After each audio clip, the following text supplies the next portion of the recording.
time has finally come where not only is Spider-Man No Way Home finally in theaters, but also I can finally put out a spoiler review where I can talk about anything that happens in it, because previously if I mentioned anything that happened in the movie, like literally anything, it was a spoiler, so I couldn't actually talk about basically anything in the movie.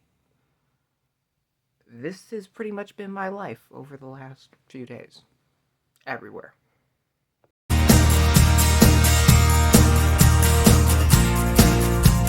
Hey guys, and welcome to my channel. I'm new here on YouTube, so please consider supporting me and my channel by subscribing, leaving a like, and a comment down below. But without any further ado, let's talk spoilers about Spider-Man No Way Home. Oh, Spider-Man No Way Home is the latest movie in the MCU, and just to kind of start off with just like a little update from last video. So I said in that one that this movie was my favorite Marvel movie, but I also said that that might have just been the hype of the moment. It was. It was just the hype. After some thought, it's not my favorite Marvel movie. Do I still love this movie to pieces? Does not my 9 out of 10 rating still count?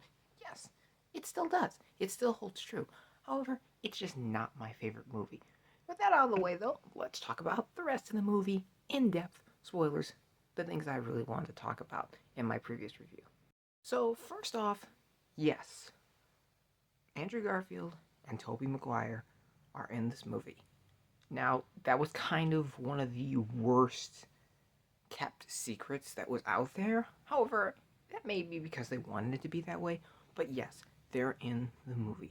This made me extremely happy. And they're not there just to be there in the movie to serve fans as just fan service. This is something I mentioned in my original review, was that characters that are in this movie serve purposes, not just here as fan service. In this movie, they both really get to do a lot.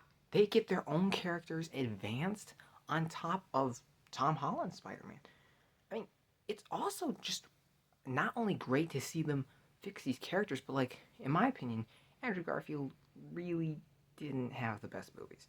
It wasn't like he did a bad job necessarily. He just didn't have good films to go along with the amount of passion he was pouring into his films.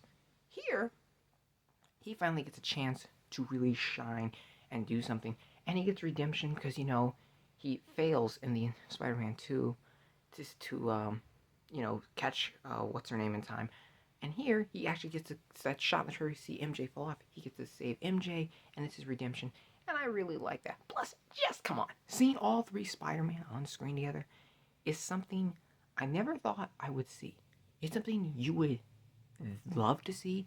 Something that's almost fan fiction level that you like to see. But you don't think you would. And like, there's a shot where they all come up and they spider web and they all land at the same time, and I freaked out. That is one of the most beautiful shots in all of modern cinema. Another thing in this movie I really liked is that Matthew Murdock, Daredevil, from the TV show that was from Marvel, is in here. A lot of people knew this already, but I didn't, because I was kind of staying away from spoilers, so maybe you knew about this when I didn't. But for me, it was really exciting because he's like the lawyer for I'm gonna call him Tom Holland Spider-Man. I'm gonna call every Spider-Man by their actor's name because there's 3 Spider-Man in the movie. So he's his lawyer, and he's only there for like a cameo, and it's a quick scene, but it was worth it. And it was so great to see him back, and I love the energy he brought to the role, and it was just great to see him back because I've always liked him. So I was like, okay, that's actually part of the MCU now. I'm great with that. Also, I am gonna kind of be a little all over the place. The events I'm talking about are not necessarily in order. I'm just saying the major things that happen in the movie and how I felt about them that are spoiled. Okay, so moving on, jumping forward quite a bit. So when Dr. Oct finds out that Tom Holland is not Spider-Man, they kind of like this team up. They find out that all these villains die by Spider-Man. So they're gonna try to fix that. 'Cause, he's Spider-Man. He doesn't want to see people die. So he's like, let's try to fix that where maybe they won't die. He tells Doctor Strange this, and Doctor Strange is like, okay, and like kind of, where's that team up? They start working sort of with the bad guys, not working with them, but like working to keep them alive. But this comes back to haunt them because eventually the bad guys kind of lose it. And this whole fight breaks out at one point, and Aunt May in this movie is really the soul of Peter's like conscience. She's the one who's keeping him on track, saying do the right thing. And during the fight, she's killed. And it's very emotional. And Peter is very hurt about this. So are his friends. Even Happy is very hurt by it. It's a very emotional scene, and this does linger. Like, they kind of let this, the next time we return to Spider-Man, even after this scene, he's still really down about this, and that's the way it should be. He should not have just recovered from something like this.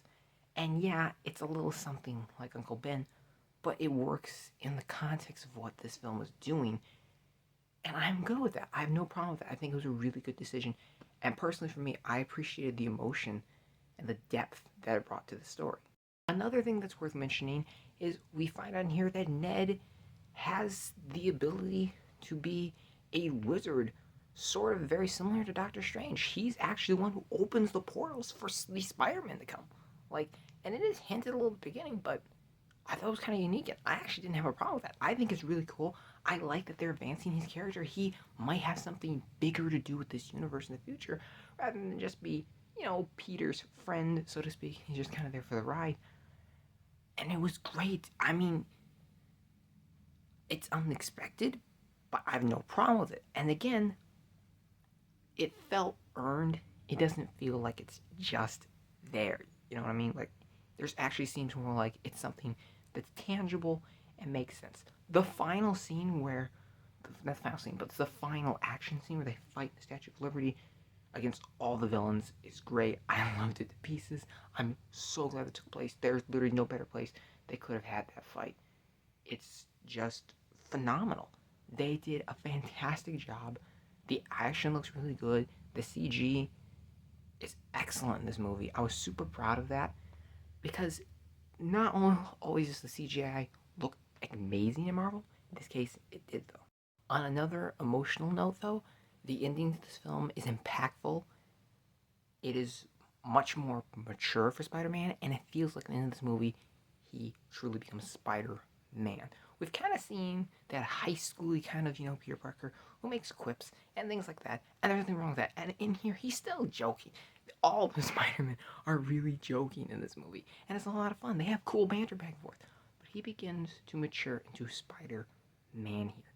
In the end, basically, the spell, that he wanted Doctor Strange to put where everyone forgets him, he didn't want all these people to forget him. He basically says, you know what, it's not worth it. Hey, Doctor Strange, make everyone forget me. It's okay. So he does, and he's like, now I'll go back to find MJ and my friends, and I can tell them who I am and what we used to have together. And he finds them, and he's kind of prepared. He's getting ready. He's going to tell them. And he sees how happy they are now. And he realizes how much he has weighed them down and hurt them in the past, and how much danger they've been put in, how they've almost died because of it. And he doesn't tell them. He just kind of has a conversation, and you can tell it hurts, but he leaves it be. He has a conversation with them, and he's like, bye, and he wants what's best for them.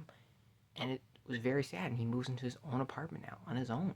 He has no one to live with. He's no one to, stand and lean on. He has to do this on his own now. He makes a new comic-style Spider-Man suit, goes out to New York, and we kick off into the next part of his adventure, which I loved. The ending was great. Very emotional for a Marvel movie, but there's nothing wrong with that at all. The part where we saw, that Doctor Strange was going to fight Spider-Man was awesome, but it was because essentially Peter wanted the spell, and, Doctor Strange was like, no, and he didn't want to hurt Peter, so he was just kind of like, come here, kind of throwing light things, and Spider-Man was trying to get away. That scene was good. I liked it. I won't say I loved it, but I did like it quite a bit. It was a really good scene for what it's supposed to be, and there was nothing wrong with it. All the villains are great in this movie, and they did a really good job at making them feel relevant and necessary to the plot. Also, I'm not sure if this is what the movie was going for, but the movie does teach a lesson about being selfish, because through Peter being selfish, not in a bad way, but wanting these people around him, he's hurt them because he tries to keep them from forgetting him. He causes a lot of problems. He's willing for all these people to forget who he is and just sacrifice their memories just so he can remain who he is. I'm not sure if that's the message they were going for, but that's what the message was I got, and I think it's a really good message. So even if you weren't going for that, Marvel, kudos to you guys. Did I love everything about the movie? No. It's not a perfect film. Recently, I was talking about it with people, and we were mid commenting. Doctor Strange is kind of a freaking douche in here. Like, honestly, he makes some really dumb choices. Like, Peter comes to him, and he's like, do this spell or whatever.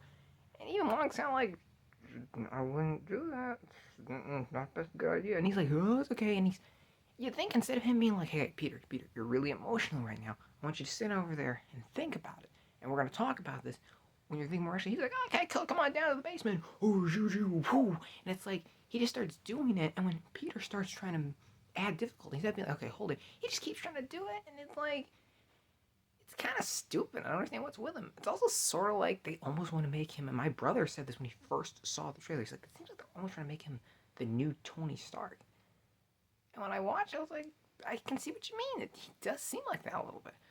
Also, I was a little unsatisfied with some of with the reveals of the characters. Not all of them got the fanfare I think they deserved. Sandman, I think, could have used a lot better one in particular. But the script also is not necessarily the strongest. It's not necessarily the best Marvel script by any means. It's got some holes and it's got some problems to it.